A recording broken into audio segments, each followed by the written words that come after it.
Welcome to another episode of InRange. I'm coming to you today about something that I'm actually quite excited about and I've been wanting to talk about on the channel for quite a while. And I've hinted at it for a while and some of you have been asking. And that is the idea of resurrecting the 44 Henry cartridge. But first, let's start with some history and then we'll go on from there. The original 1860 Henry, of which this is a reproduction lying here on the table in front of me, came out 1860 and a little bit before that, and it was chambered in the rimfire round of 44 Henry. Black powder, of course, 200 grain bullet, moving at around 1,100 feet per second. And the size of the cartridge, or the length of the cartridge, meant that with the tube-fed magazine, which is underneath here below the barrel, meant that a original 1860 Henry could have 16 rounds in the magazine and one in the chamber. That's 17 rounds on deck. So you could load this thing and fire for quite a while, especially in the area where you're talking about muzzle loaders or even the Spencer, which held, of course, far less ammunition. It also was low recoil, and with the ability to repeatedly move and cycle that lever, you could fire this not that differently than a semi-automatic would today.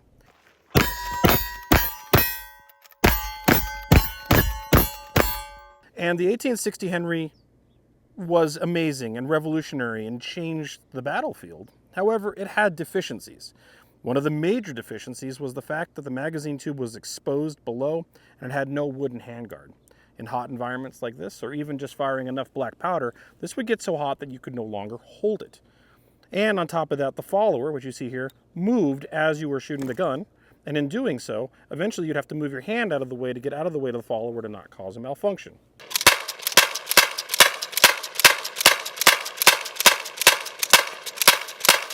Henry believed that this gun was perfect and nothing could change and that nothing should change, but Winchester proved them wrong, and they developed the 1866 Winchester, which is actually nothing more than a very improved Henry. Simple changes occurred. They provided this loading gate on the side, the King's Gate, which allowed you to load from the side and not from the top, and therefore this follower no longer existed. They added a wooden handguard, which meant that your hand didn't get burned while firing 16 or 17 rounds of black powder 44 Henry. However, when they went from the 1860 Henry to the 1866 Winchester, really the improved Henry, they still retained the tube-fed magazine and the original chambering of 44 Henry rimfire.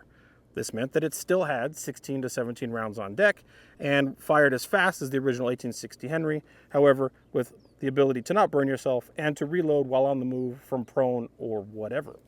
And the 1866 remained the standard in terms of repeating lever action rifles until Winchester changed things in 1873 by introducing the 1873, which included a steel receiver, a safety to make sure that the gun couldn't fire out of battery, a dust cover, but more importantly, they introduced a new cartridge, the 44 Winchester Centerfire, which changed things quite a bit. It was a much longer cartridge, and in doing so, they reduced the capacity of the tube, but they increased the power. It went to still a 200 grain bullet, but moving at much higher velocities, 1,300 up to 1,400, or with plus P-type loads, even hotter than that.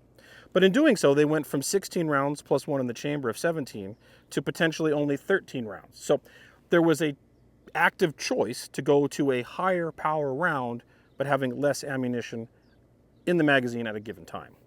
But that said, a lot of people still retain their 1860s and 1866s and their 44 Henry rimfire guns. And in fact, they were so popular and so many of them were made that even though the 1873 introduced the 4440 in 1873, 44 Henry rimfire ammunition was made all the way up until the 1930s. So this 1866 Winchester and the 44 Henry rimfire round saw a very long duration of life. However, nowadays, if you want to get some 44 Henry rimfire, you're going to have to do some real interesting stuff. There was some lots made by Navy Arms in the 80s and 90s, and you can find some of that around, but the truth is Henry rimfire is all but kaput. But they also, at one point, went from rimfire to centerfire. There were attempts to modernize the 44 Henry rimfire round to a centerfire round, 44 Henry centerfire. In fact, you can still find examples of that, historical and otherwise. And the advantages of that were quite simple. It was reloadable in the field, and centerfire was a much more reliable ignition method. 44 Henry rimfire, they did do some cool stuff in which it would actually have two firing pins and strike in two different positions on the rimfire round, thus likely increasing the reliability of a rimfire detonation, or I should say ignition, to fire the cartridge, but centerfire was just generally more reliable. And so we saw 44 Winchester centerfire, 4440 with the 1873, but the 44 Henry cartridge was not dead at all, and like as I said, was continued to be produced up until the 1930s. But now, with the advent of cowboy action shooting and so many really high quality reproductions on the market, both of these are from Uberti, the 44 Henry round was ignored in the process of going there. So if you get an 1860 Henry reproduction today or an 1866, you are likely going to get it in one of these cartridges. You're going to get it in 45 Colt, of which the original lever guns were never chambered in 45 Colt because it was never considered a lever action capable round. The rim of the original 45 Colt was incapable of being extracted from a chamber, so 45 Colt was never originally a lever action round. 44 Winchester centerfire, so 4440, and you'll find 1860s from Uberti and other manufacturers and reproducers in 4440, which of course it was never considered for. You'll find 1866 reproduction Winchesters in 45 Colt as well as 4440, and of course you'll also find 38 Special, 357, and other things as well. But today I want to focus on the big bore guns, the 45 and the 4440. So 4440 is not a candidate for our attempt to reproduce the 44 Henry round, and the reason for that is it is not a straight wall cartridge.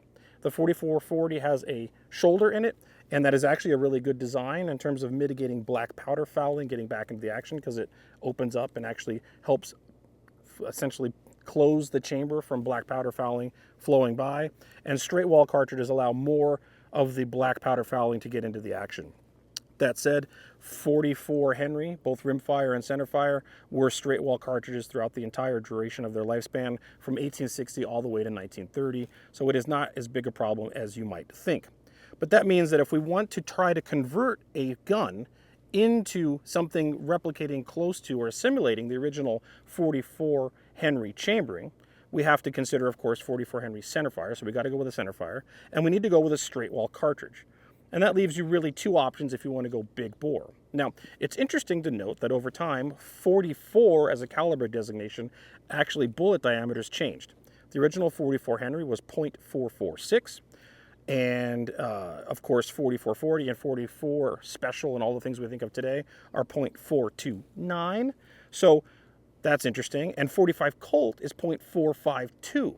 So if you take the Henry cartridge, a .446, a straight wall cartridge, and you take, let's say, 44 Special, also a straight wall cartridge, .429, and you take 45 Colt, also a straight wall cartridge, .452, the 44 Henry is directly in the middle of the two. So if you want to try and reproduce a gun in the terms of the handling capabilities and ammunition on board for the original 44 Henry, really either one is fine. They're both straight wall cartridges, and the reality is if you can convert them, you might as well convert either one. Would you prefer to deal with 45 Colt, or would you prefer to deal with 44 Special? So, getting ahead of myself a little bit here, one of the reasons we have to talk about that is that this is what you use to modify a straight wall cartridge based 1860 Henry or 1866 Winchester, or for that matter an 1873 Winchester, to be able to fire a cartridge shorter than what it was designed for. But first we have to explain how this works at all. So this is the carrier. As the lever is lifted, this carrier moves up and indexes around with the chamber. And as the lever is closed, the bolt moves forward and puts the round in the chamber. But the length of the cartridge is very significant and important in terms of this running reliably.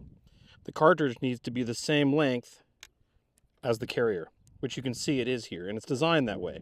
Because what happens is, as the next round comes through the tube, the round that's on the carrier prevents it from causing what would be the equivalent of a double feed. So if your round is too short, like this, a second round will try to come out of the tube, get in the way of the carrier, and when you go to lift the carrier with the lever, it will not be able to, as this round is still in the tube and you've caused a jam, a double feed really. So the carrier length is highly important, and the length of the cartridge is very important to the reliability of this lever action design. So the way to mitigate this is with a straight wall cartridge. If you want to use a shorter cartridge, like this, you need to have a modified carrier, like this.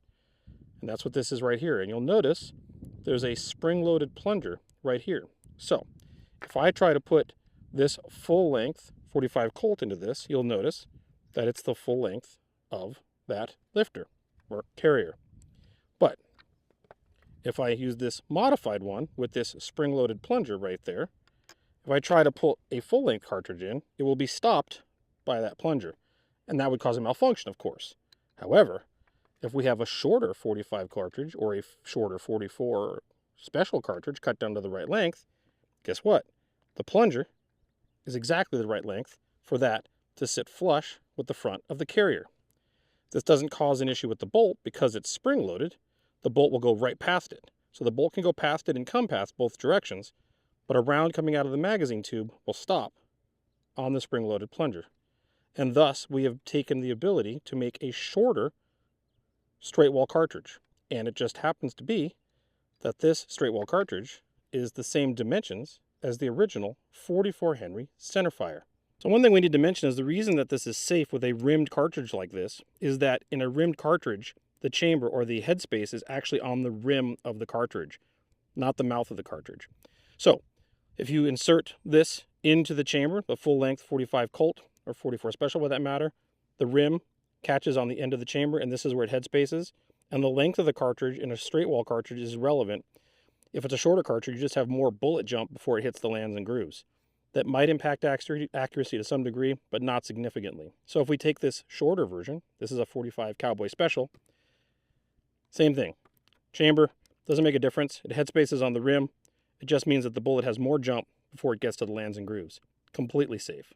So you're probably asking yourself a very smart question, which is, why does this carrier exist and how did I get it? Did I manufacture this? And I did not manufacture this carrier. This carrier design actually comes out of cowboy action shooting innovation.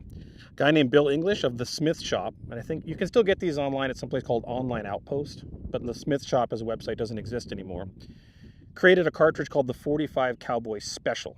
And the reason for 45 Cowboy Special was the large volume of a 45 Colt case means that if you're one of the black powder shooters, you have to load that thing pretty much up to the top. You load it full of black powder and then compress it slightly with the actual projectile. That means a lot of smoke, a lot of fire, a lot of boom, a lot of noise, a lot of recoil. And in a gun like this, especially when it was originally considered to be a 44 Henry, you don't need that amount of black powder and that amount of boom, as well as if you shoot a lot, like a lot of cowboy action shooters do, that's a lot of expense because you're using more powder than you need to, and you're having more recoil than you need to for no good reason. So 45 Cowboy Special was just a shortened 45 Colt. And in fact, it became popular enough that you can actually find and purchase 45 Cowboy Special brass from Starline directly. You don't have to even manufacture it.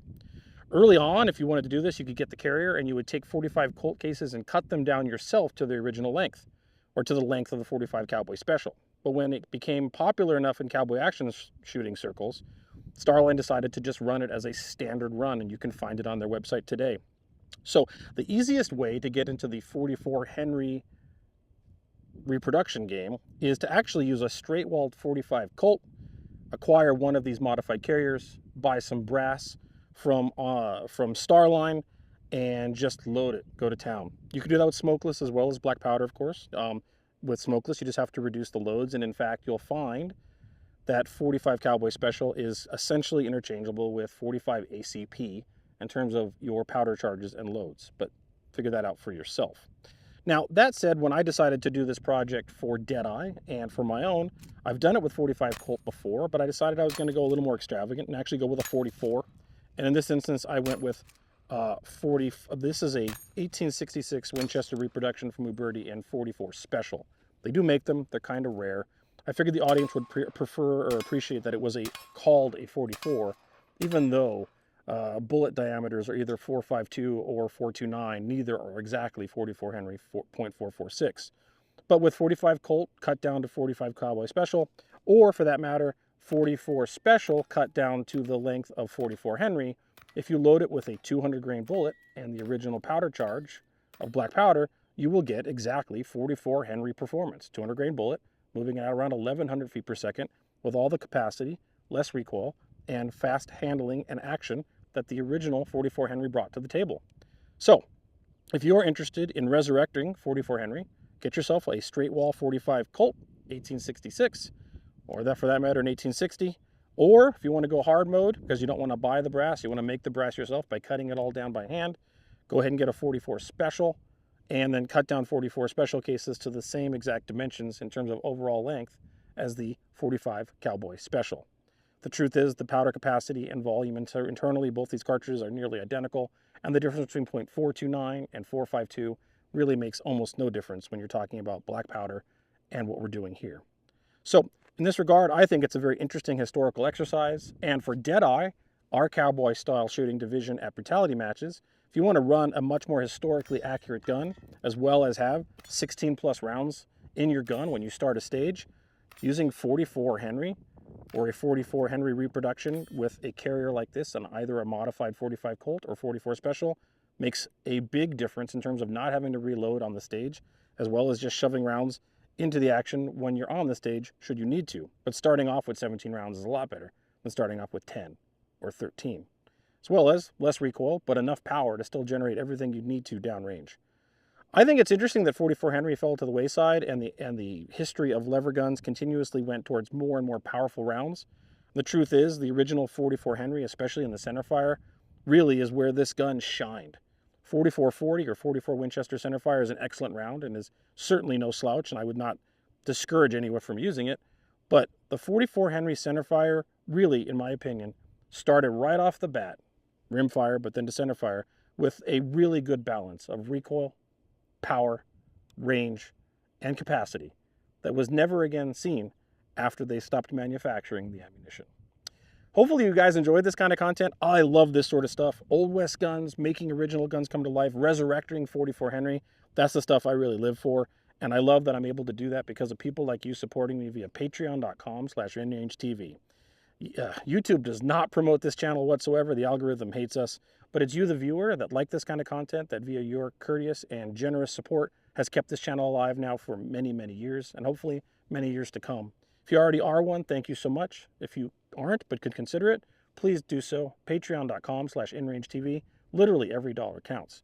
If you can't, I do understand. Another thing you can do is subscribe, click the notification bell, but more importantly, share this video with your friends that you think would find this kind of thing interesting, because you supporting us and promoting the video outside of the algorithm does a lot to get us views and potentially new supporters and new viewers and maybe new competitors at Deadeye at brutality matches. So thank you so much for watching.